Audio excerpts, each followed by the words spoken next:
see. Can you hear me okay? Is this on? Can you hear me okay? I have a lapel mic. Oh, it's for recording purposes. Okay, great. So I'll use this. Good morning. Thank you so much for inviting me. It's a pleasure to be here. What I was going to speak about today is about the science of learning, technology, and the future of higher ed to do with decolonization. Like it or not, information technology is revolutionizing higher education. And while it might be coming at different times at different universities, I think it's really important that each university get out in front of it and take a leadership role in how the technology is used to support teaching and learning.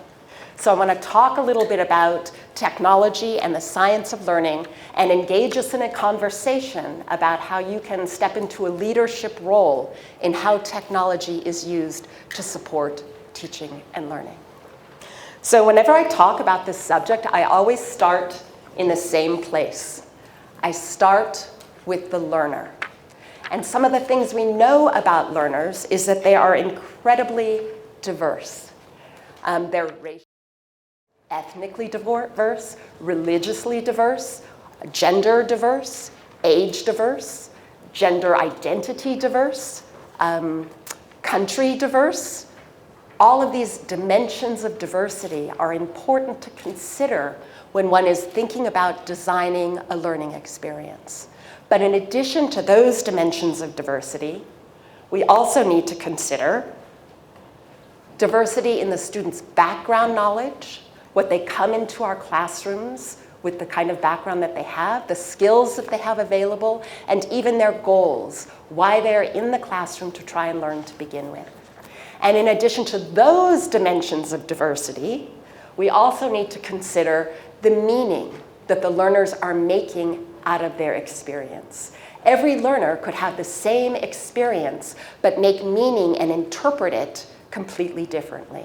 So all of these dimensions of diversity are important to consider when we're thinking about designing a learning experience. The second thing is the technology. And as the technology advances, learners are learning from the technology in multiple different contexts. In traditional classrooms, face-to-face as we are, in computer labs on the campus, in personal devices off campus when they have access to Wi-Fi. So I want to talk for a moment about the technology. I give talks in a lot of places around the world, and I always ask the same question to audiences. So get ready to answer a question. How is technology going to transform higher education? What is the power of the technology to transform education? Since we don't have time for everyone to answer that individually, I will share with you what I often hear. These three things. So I'm going to ask you to consider these three things and think about, as you think about technology, which do you think is actually going to be what's going to transform your university? So the first one, if you can see the screen, is access and convenience. The idea is, with a computer, you can learn anytime, any place. Access and convenience. The second thing is the simulation capability of the computer.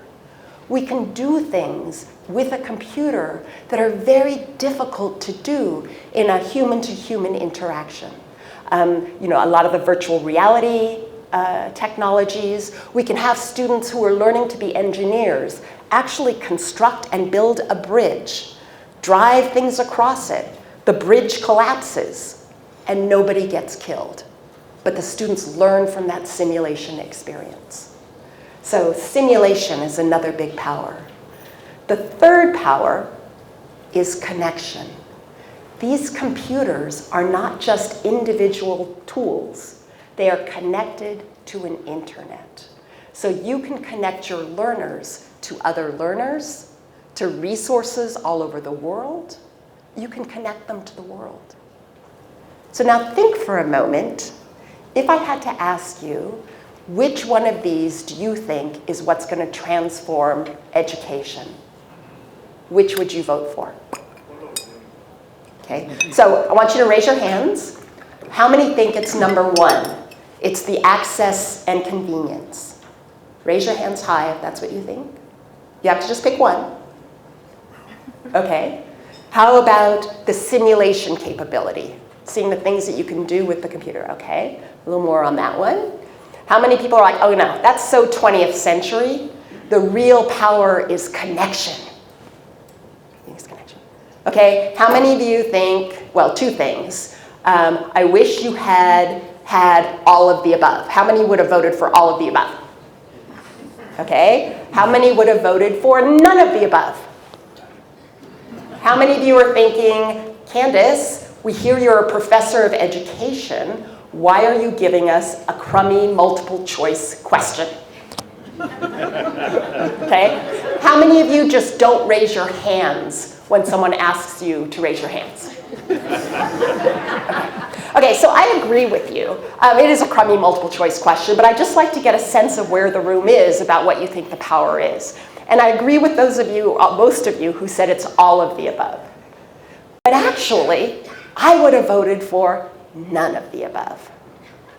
Because while all of these things are really important, they're not the most important power of this technology. So what is? Well, I would put forward that it is what Google has figured out. It is what Netflix has figured out. It is what Amazon has figured out.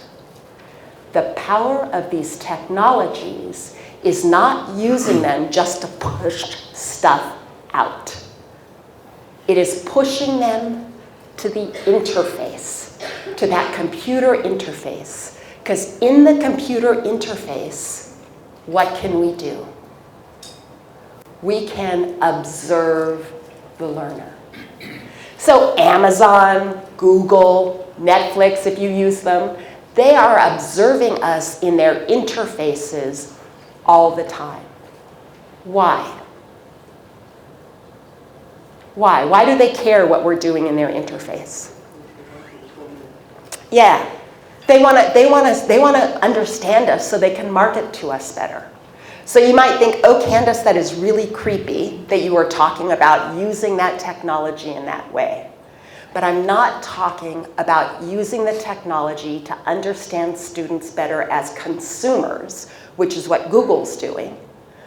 I'm talking about using that same idea to understand learners better as learners, both individually, so that we can understand them individually and help support them better, and also collectively, so we can understand better how learning happens. And when we do that properly, then we can use this incredible power, which is every time the learner interacts with a piece of technology in the interface, that creates a piece of evidence about that learner that goes into this large database that we can use to give feedback to the different actors in the education system. So one of those actors in the education system is the learner themselves. So if you design the technology properly, as the learner is interacting, you can model those interactions and make predictions about how the learner is progressing along what you want them to learn. And then you can give them targeted feedback to support them in their learning where they are. And I don't just mean problem solving.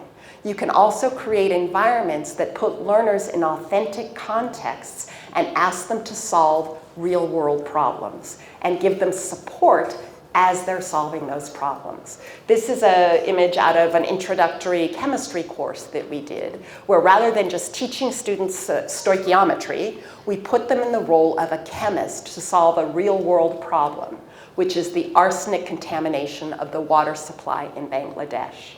And so as they were in this authentic context, virtual context, they would sample from a well, they would analyze the well water to see how much arsenic was in there and compare it to the World Health Organization measure for safe amounts of arsenic.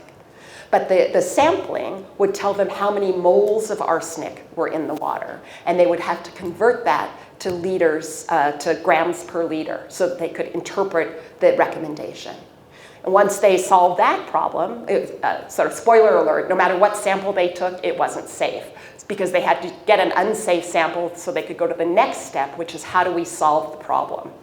And then they were told about a Bangladeshi chemist who had created filters out of the local clay. And so then they would have to test the clay to see what its absorptive capacity was, so they could answer a question for a family of 10, how often would they need to change the filter in order to filter out the arsenic to make it safe to drink?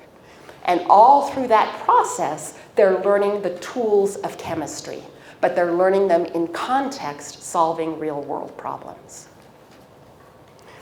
We can also give feedback to the instructor. So the individual learner is getting feedback based on their own interactions. An instructor who's using the courseware to support their teaching gets feedback based on all of the students in their class. So I use the software to teach. I teach data analysis and interpretation as one of the classes I teach at Stanford. And this is an instructor view from one of my classes. So I tell the students, work through the environment. Usually I would be teaching today, but I'm not there.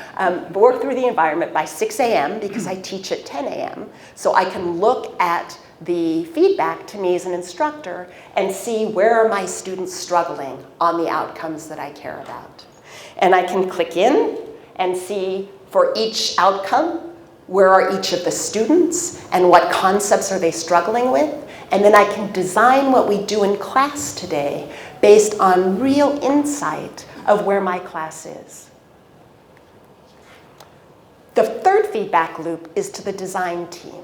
So all of the courses that I'm talking about are open educational resources. And they're collectively and collaboratively designed by multiple faculty from multiple institutions. So you don't have to just start from scratch. You can take what's already been designed by multiple faculty, and then you can modify it to better support your students.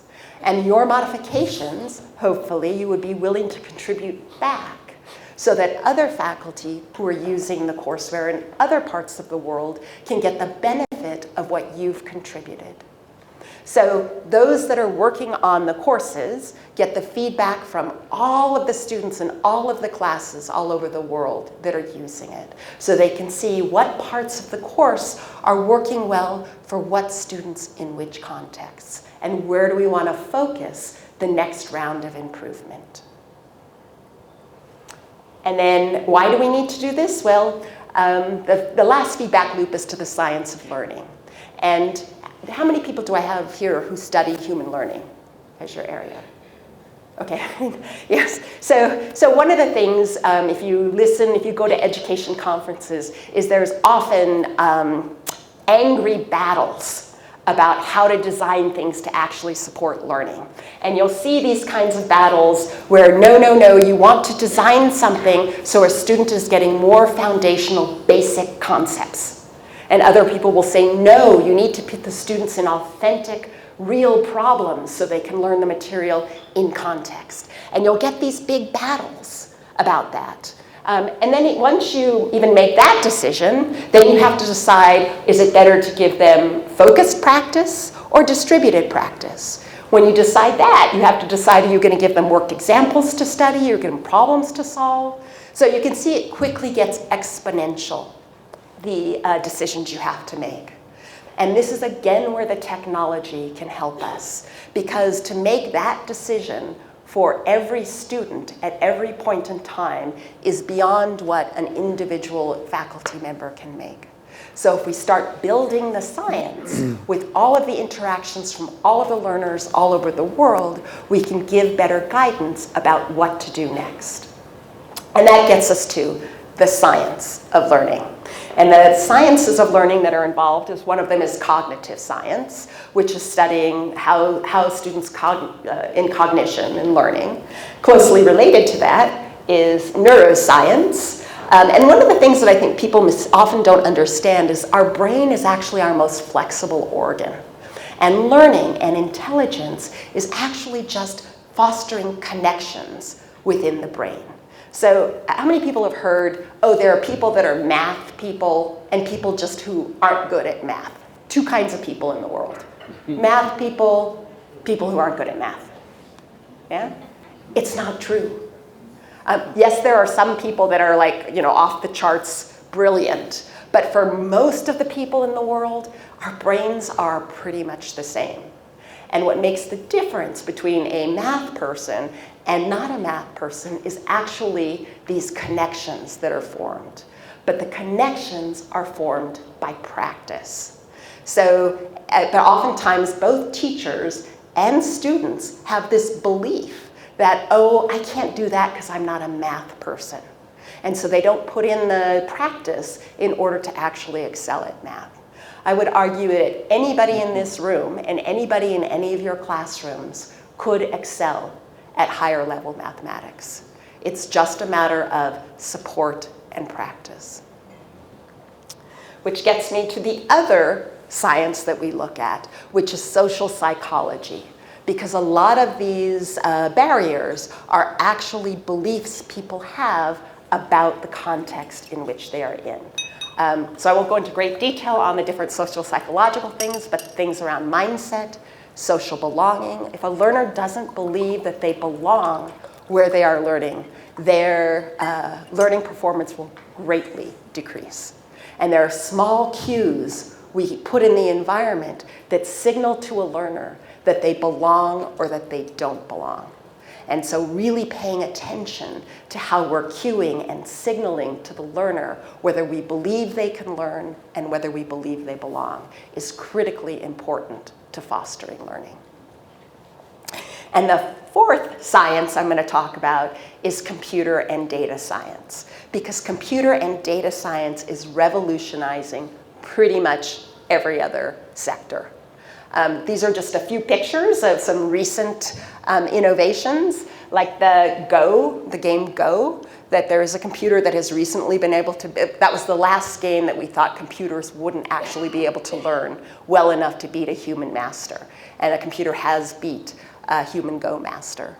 The other one is the self-driving car, which we have in my hometown driving around now. You can see these self-driving cars driving around. Speech recognition, that you can talk to your phone and it understands you and learns to understand you. And this one is just for you, computers that can actually do original art. And all of these are done in the same way. We're not actually programming the computer to be able to do these things anymore. What we do is give the computer algorithms which enable them to learn themselves. And you just give them lots and lots and lots of examples. And the computer learns the pattern and the meaning in the example, and then can reproduce it. And these are sort of an example of the kind of algorithm that we would use, a deep learning algorithm. But one thing I want to say about that, and why this is so important with respect to education, is because a lot of people are now creating systems commercially that are saying that we'll help you teach your students, just use our product. Have you started getting those sort of sales calls from major publishers or other saying, we have a piece of software that's going to help your student learn chemistry, statistics, math, whatever, better than you can, help teach them. And one of the challenges there is that the way those software work is it does exactly what I'm talking about. It takes the learner's interaction as evidence. It runs that through some kind of predictive algorithm to make a prediction about where the learner is, either so that it can give it back to the system itself, so the system itself decides what the learner should do next, or so that it could give information to you as a faculty member. But in any of those cases, the algorithm the data that was used, those were pedagogical decisions that someone was making when they were designing those. And so a lot of people think, oh, it's a computer doing it, so it's neutral. It's not going to have any bias in it. And that is absolutely not true. The algorithm, the data, it's all going to be biased by who designed it or what data it was trained on. And that's why I think it is critically important not simply to outsource the design of these environments to these commercial entities, but rather say, no, we need to be the ones who help design how these algorithms are being used, what factors they're using, how they're being weighted, what kinds of things we think are important to be predicting, so that the software actually supports our students to learn the way we want them to learn. That's where the sort of decolonialization part comes in, I think, in a big way. Okay, so what's the future of higher education then, given that?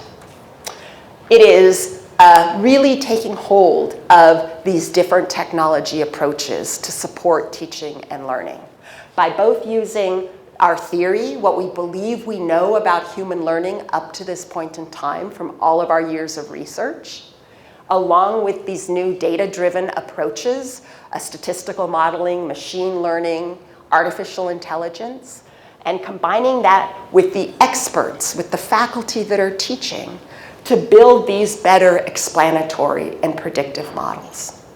And if we do that, then we can set up this virtuous cycle where we design the learning experiences based on what we believe we currently know about human learning.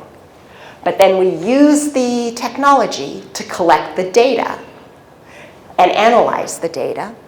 And we use what we learn from that to refine our theories and our models and the technology that then we send back out again to collect the next round of data, to do the next analysis, to refine the theory. And we set up this virtuous cycle of continuous improvement. And I'm going to end with two quotes. One from Herb Simon, who was a Nobel laureate at Carnegie Mellon, one of the institutions I was at. And he said back in 1991, improvement in post-secondary education will require converting teaching from a solo sport to a community-based research activity. That we shouldn't all be just doing it ourselves behind closed doors, but we need to be collectively working together to design learning experiences. And I modified that quote in this year.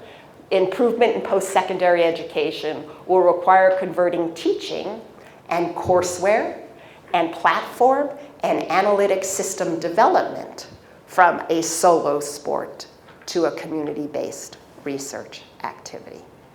And I'll leave you with one last quote, and this was from another Nobel Prize-winning economist, William Baumol, who said back in 1967, without a complete revolution in our approach to teaching, we cannot go beyond our current levels of productivity.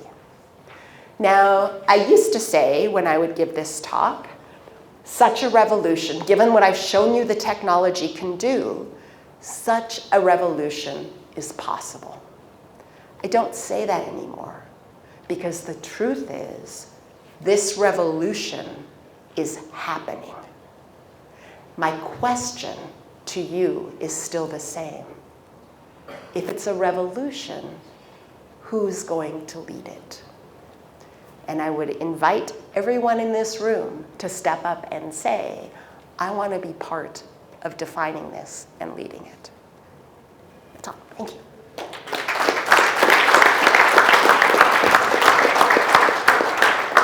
Thank you very much. Thank you very much, Professor Thill. Please take your seat. That was mind-stimulating, mind-challenging. I'm sure it should generate a lot of questions and comments from the floor. Without much further ado, I'm going to invite a a very well-known figure in our higher education sector, and a student of higher education policy and systems design, and a long-standing leader in the higher education sector, having studied at the University of Western Cape, worked there, and worked at several other South African universities, including the University of Cape Town. Got to know him when he was Pro-Vice Chancellor of the University of South Africa. He had a huge responsibility that included managing the ICT system in that open and distance learning institution, which relies almost completely on technology in order to offer its education. As a gentleman helped me invite to the podium the CEO of the Council of Higher Education, Professor Naren Bejna.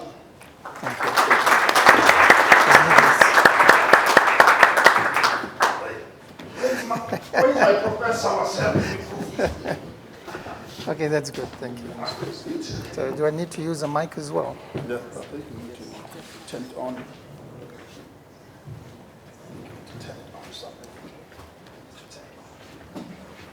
But this is apparently for the streaming, but what about for the speaking? Hey? Is it on? Okay, do I need to hold one of these mics as well? Yes, yes. All right, please pass me one. Will you pass me the mic, please? Thank you, dear. Right, Sipa Mansha, thank you very much. And let me also extend my thanks to Pauline and the man who was also responsible for getting me here has arrived at exactly the right time, Professor Jimbo. I'm delighted to be here, and especially with such a big group of practitioners, but I'm also very privileged to be here on the podium with Candice and others who have spoken before me. I think that the issue of transformation in higher education, which I've been asked to speak about, is vitally important. But I realize that it's also a very peculiar discourse in the way in which we engage it.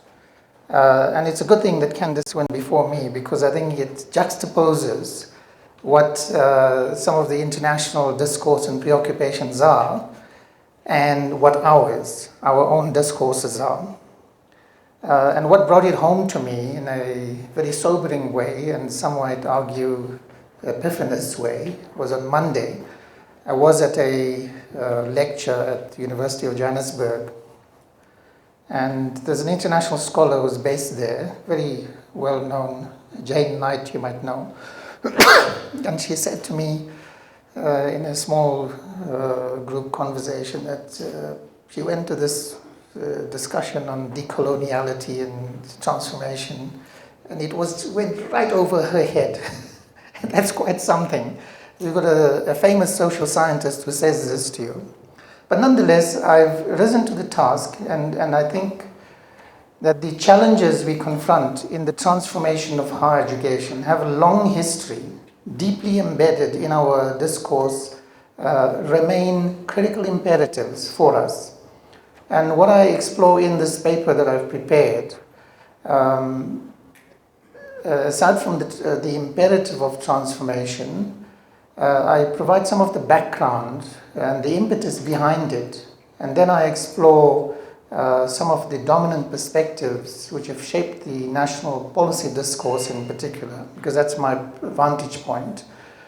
And then I give a brief account of the legislative and policy context of transformation in higher education, because all of these have shaped and made us what we are in essence, and shaped what our preoccupations are in the higher education sector. Then I look also at what some of the progress is that we've made in this quest, and especially in the last 2 decades. And then I finish off by exploring some of the challenges that render transformation an incomplete project at this stage. So I think our starting point has to be, why is higher education important? And I think just to rehearse and remind ourselves why it is important is because we know that it does not only help us to produce and transfer knowledge, but it empowers people with skills and competencies that enable them to play a productive role in the different sectors of society. And that's the main purpose. And it's ultimately it's a ticket to prosperity, and it's a ticket to every individual realizing their full potential. And that's why it's vitally important, and its success is critical for future prosperity. And what weighs heavily on this task and on our current reality? It's our legacy. And some of the most pressing political challenges that we confront today in higher education have their roots in our legacy. And the characteristic features of the system that we inherited were inequitable distribution of access and opportunity for students and staff. And we know that it's along race, gender, class, as well as location, and that there's a chronic mismatch between the output of higher education and the needs of a modernizing economy such as ours. We also find another characteristic is a lack of academic freedom and the absence of a culture of contestation of ideas, also rooted in this legacy and decades-long isolation that was experienced by our academic sector. And which I think also made us quite insular and narrow in our understanding of a whole range of things. There's also fragmentation and poor coordination at the systemic level, which a lot has been written about, and general inefficiency as well as ineffectiveness. And the CHE has published a tremendous amount illuminating and demonstrating all of the inefficiencies in the system. So when you have a dropout or failure rate of 50%, so 50% of first-time entrants drop out or fail, that's a huge, huge cost in terms of not only the burden on the public purse, but just in terms of inefficiency. Now, given this backdrop, the transformation imperative remains important.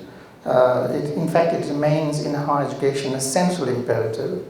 And the white paper of 1997 detailed a bold program for transforming higher education, and subsequent debates. Sorry, this reads a battery. And subsequent debates. Is it working? All right. And subsequent debates. Where was I? Yeah, in higher education have revolved around it quite regularly. Now, there is no particular consensus on the definition of transformation of higher education, but there are two popular perspectives on what it entails, and I want to briefly illuminate those. And the one perspective is that transformation entails the intervention to address the demographic imbalances. And the others is that it entails an ideological process of engaging with the domination of the past and its attendant forces and discourses, and to devise ways of undoing those. So the former, therefore, focuses on achieving equitable representation by race, class, gender, and language, among others, while the latter focuses on achieving social inclusion and equitable distribution of political and economic power in society. And the position in this particular paper that I've written is that these two perspectives are two sides of the same coin, and that therefore they are not mutually exclusive. And I want to proceed now to make the case for that. Now, the first main initiative signaling government's intention to transform higher education was the appointment of the National Commission on Higher Education that many of you would know of. And the NCHE conceptualized a policy framework for transformation of higher education based on the ideals of the Constitution of the Republic and the goals of government's policy on education and training, science and technology. Also in pursuit of inclusive economic growth, social inclusion, and the creation of employment. Now, many of the principles and proposals advanced in the National Commission, let me say the National Commission on Higher Education, not the same as the Presidential Commission addressing the fees issue right now. And this was the government's policy document that set the agenda for transformation in higher education, and it envisioned a transformed, democratic, non-racial and non-sexist higher education system, and it saw promotion of equity of access and fair chances of success to all seeking to realize their potential through higher education as key to the transformational agenda. Now, the enactment of the Higher Education Act in 1997 further advanced the transformation agenda, and the Act right. Is that off? Because there's feedback. All right. One of the mics is on that's getting that feedback. The one you have. Maybe the one here. That's for the... Yeah, apparently it is. But let me try to proceed. So the Act established the Council on Higher Education, very importantly, and the main purpose of the Council was to assist, to monitor developments in higher education, to develop and implement a national quality assurance system, and to promote the access of students to higher education institutions, among other functions. And one of the key other functions is that we provide advice to the Minister of Higher Education and Training on any matter related to higher education. Now, another central plank that was nailed in place to advance transformation was a national plan on higher education developed by the Ministry of Education in 2001. And what this provided was a framework and mechanisms for restructuring the higher education landscape to achieve the visions of transformation at a systemic level. And in the national plan was outlined key policy priorities which were considered to be critical for achieving the transformation objectives.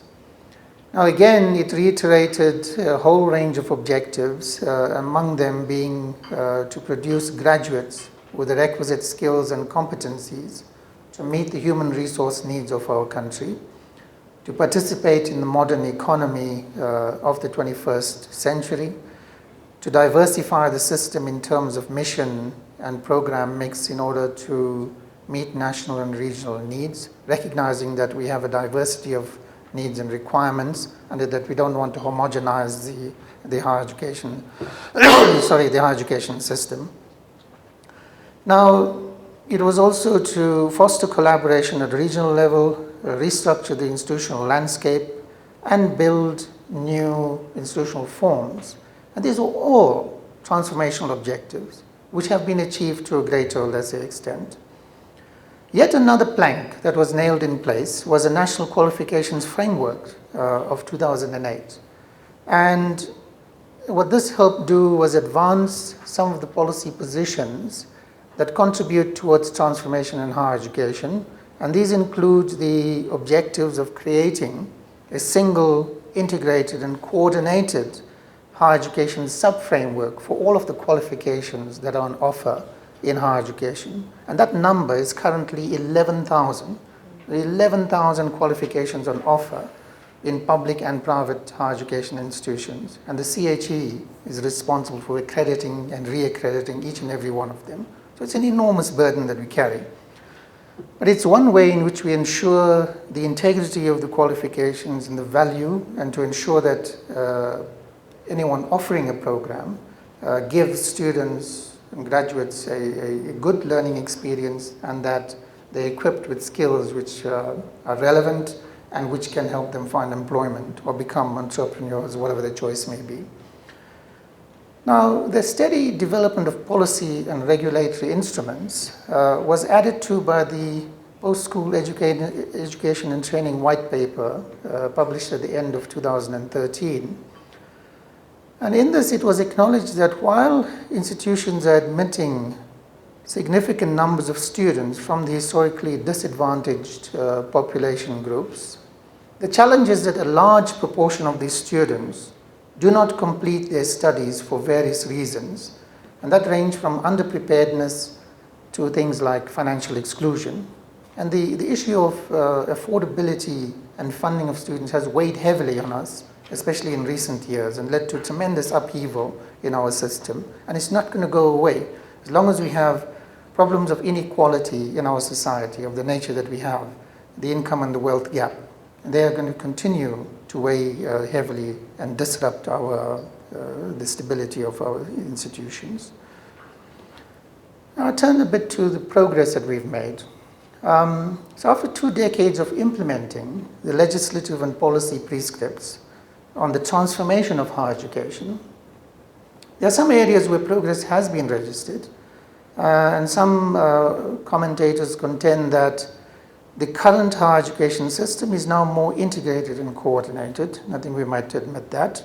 It has a high degree of articulation between different institutional and qualification types. I think we can observe that, and there's evidence for it. So compared to the deeply divided pre-1994 dispensation, there's tremendous evidence to show that we can mark progress. And they also observe that access to higher education is no longer completely rooted in race as it used to be. In fact, the student demographics in higher education are coming ever closer to mirror national demographics, and that's a very good thing and a huge achievement that we've made in the past 2 decades. We had a spate of mergers starting in early 2000, as you might remember, and mergers assisted us also in rethinking and achieving institutional reconfiguration as one of the key transformational objectives. And that was really to disrupt the effects and the impact of apartheid planning on the higher education system. And through the mergers, the hitherto deeply divided 36 higher education institutions were effectively consolidated into initially 23 institutions, and then with subsequent additions and unbundling one merger, we now have 2 new institutions. We have currently 26 publicly funded institutions. And the mergers also facilitated the removal of the divide between universities and technikons in a very important way. And this led to the emergence of a unitary university sector in the country. And this flows out of an observation of the CHE's own analysis. Now, the area of funding of students and of universities has also seen encouraging progress. The new funding formula which was developed focuses on steering higher education institutions towards greater efficiency by not only rewarding opportunities provided for improved access, but also completion and graduation rates. And that's been a huge incentive for institutions. And then there has been earmarked funding for academic development, and that's why Pauline is such a big enterprise. For example, the Funza Lushaka bursaries for initial teacher education, the National Student Financial Aid Scheme, which has grown to currently about 17 billion rand, which is an enormous amount of public funds put into student support. And just some decades ago, when I was a student, there was not even R1 million. So this shows you how much of progress we made through government commitment of resources in this regard. Now, there have also been significant improvements in terms of systematic access for previously marginalized population groups. And this is vitally important for social justice agenda and transformation in our society. And we have to give relentless attention to that. And the legacy that we've inherited is not just the apartheid legacy, it's actually colonial legacy of running to 350 years. And that's not going to be undone in a few decades. So therefore, we have to work relentlessly towards this. So what do the statistics say? So overall enrollment grew from 675,000 in 1993 to 1.1 million in 2015. So enormous growth. The number and proportion of black students, and that's very important for us to keep an eye on, that rose steadily from 191,000, which was 40% in 1993, to 696,000, which is 60%, in 2015. And that's a very encouraging growth and tremendous progress towards equity in our society. So we mark that with pleasure, I think. Furthermore, an indication of progress with respect to gender equality is demonstrated by the demographic representation of women students in the system. And this rose from 202,000 in 1993 to 576,000 in 2015. That's also an enormous growth. You might recall, Peter, when we were at UNISA, the demographics changed to 60% women by the time we left. It was tremendous. So it shows what progress we've made in just 2 decades. Now, meanwhile, statistics in the specific fields of study, particularly in science, engineering, and technology, indicate that enrollments rose from 90,000 in 1993 to 294,000 in 2015. And that's a more than 3-fold increase. Also very, very encouraging progress. Now, with respect to the employment of academic and professional staff in higher education institutions, previously the majority of employees were white males, and only lower level and service level positions were open to blacks and women. And that too is changing. So what the statistics on staff demographics indicate is a dramatic change between 1993 and 2015.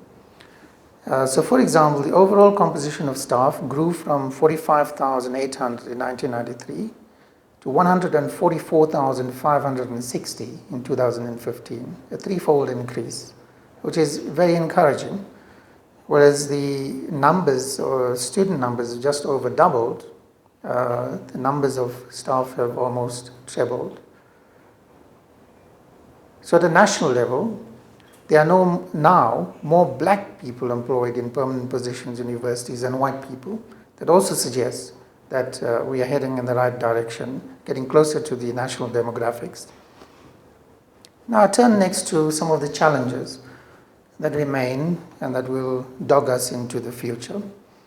So although there's undeniable progress in implementing the transformation agenda in higher education over the past 2 decades, a lot remains to be done to realize a fully transformed higher education system. There's a disparity between the participation rates amongst the different population groups, and these are quite stark. So for example, in 2015, the participation rate of black people was 16% compared to 53% for whites. That's still a huge gap and needs to be addressed. Schools in predominantly black communities, such as in the townships and in rural villages, remain poorly resourced in terms of both teaching staff as well as teaching and learning facilities. And they therefore produce poor results, and most of the learners do not qualify for direct admission to higher education institutions. And this remains a critical social justice imperative. So equally concerning is the challenge that student success rates remain skewed based on race, gender, and class, much as we made the progress that I've already signaled. So the statistics indicate that the success rate among black students stands at 76%, while for white students it stands at 85%. There's still a gap to be covered there. And over the last 2 decades, the higher education system has shown characteristics of being stagnant with respect to overall efficiency. And out of the 640,000 black students enrolled in 2011, only 127,000 graduated in 2015. So not only does this affect the system's set objectives and targets, but it also affects the proper functioning of individual institutions in a new funding model where subsidies are allocated based on student success, throughput, and graduation rates. So the longer students stay in the system, the bigger the drag is on institutional finances, and then these students who are spending several more years to complete a degree are keeping new entrants out. So it has that kind of domino effect. So the inefficiency of the system means that increasingly scarce resources are spent on an annual basis on students who fail to complete their studies. So if you heard the statistician general a few weeks ago, he said, well, we should get rid of half of the students. In other words, it's reflecting on those students who are failing. He said all those students who fail should be pushed out of they don't belong in universities.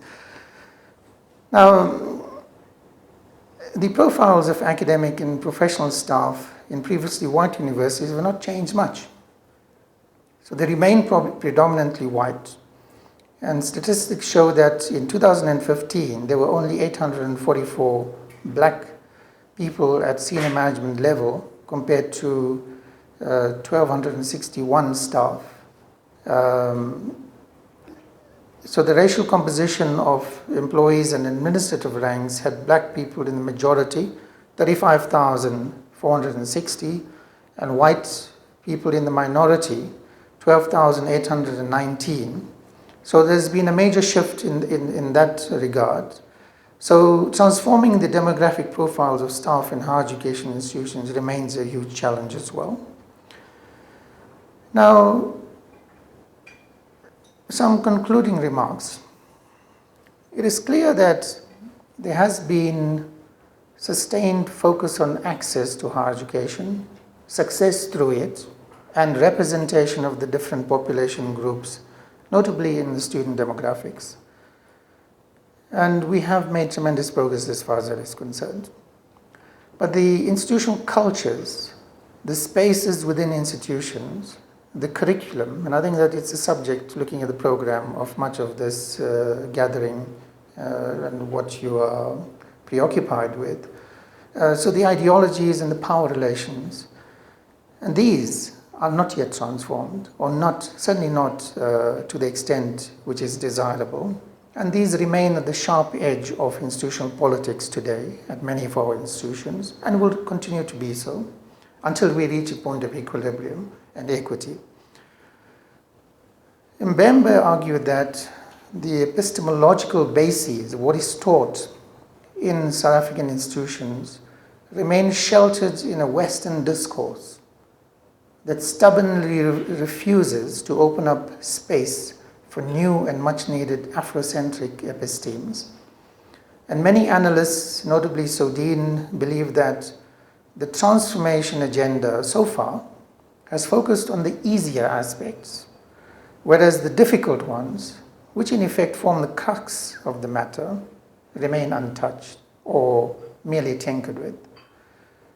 So unless we shift gear towards addressing these difficult matters of institutional culture, spaces, curriculum, ideologies, and power relations, transformation in higher education will remain unfinished business. I thank you.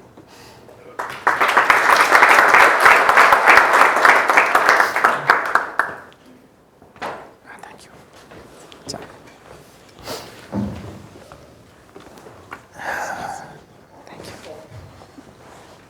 Thank you very much for check about that's the right technological version.